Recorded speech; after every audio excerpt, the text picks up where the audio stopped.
নমস্কাৰ গাইজ, মই আহিলোঁ ঢকুৱাখনা ফাট বিহুতলীত। ঢকুৱাখনা চাৰিকুৰিয়া মগুলি চাপৰিত ফাট বিহুতলীত আহিলোঁ আৰু এই ফাট বিহুটো পাতে তিনিদিনীয়া কাৰ্যসূচীৰে।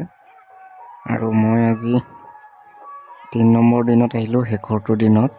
মানুহ চাওক মানে কিমান মানুহ হৈছে।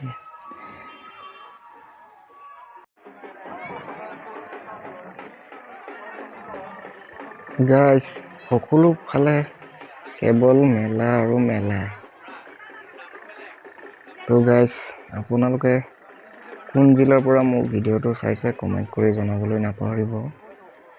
আৰু মই অলপ মেলা দেখুৱাই লৈছোঁ আৰু নিজেও চাইছোঁ।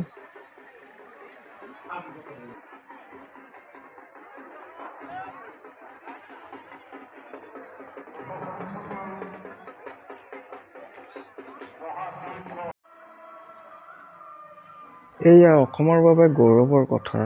অসমৰ ঐতিহাসিক ফাট বিহু, লোক সংস্কৃতি।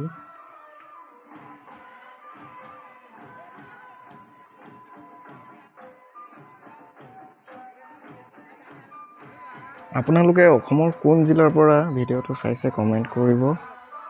আৰু এই ফাট বিহুতলীত যিসকলে আহিছে কমেণ্ট কৰিব, আৰু যিসকলে অহা নাই আহিব। আমাৰ অসমৰ গৌৰৱ এই ফাট বিহু, আমাৰ অসমৰ ঐতিহাসিক ফাট বিহু, অসমৰ কাৰণে গৌৰৱ, ঢকুৱাখনাৰ গৌৰৱ। আহিব।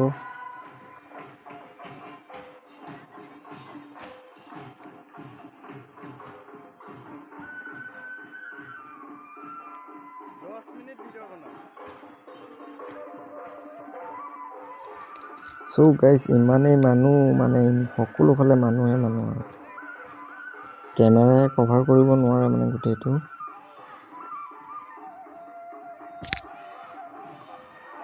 আৰু এই ফাট বিহুতলীতে আমাৰ মৰমৰ ঈশ্বৰ পুত্ৰ জুবিন দা প্ৰতিমূৰ্তি। এইফালে আমাৰ প্ৰাণৰ শিল্পীজন।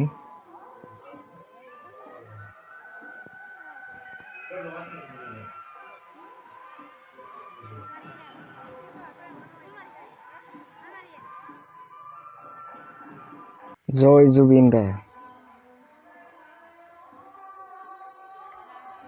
আমাৰ জুবিন দাৰ লগতে কাষতে আছে ভূপেন হাজৰিকাদেৱ। দুয়োগৰাকী মহান শিল্পীলৈ শ্ৰদ্ধা সুঁৱৰিছোঁ। তো এই ফাট বিহু আমাৰ কাৰণে গৌৰৱ। জয় আই অসম, জয় আই অসম, জয় জুবিন দা, জাষ্টিছ ফৰ জুবিন দা।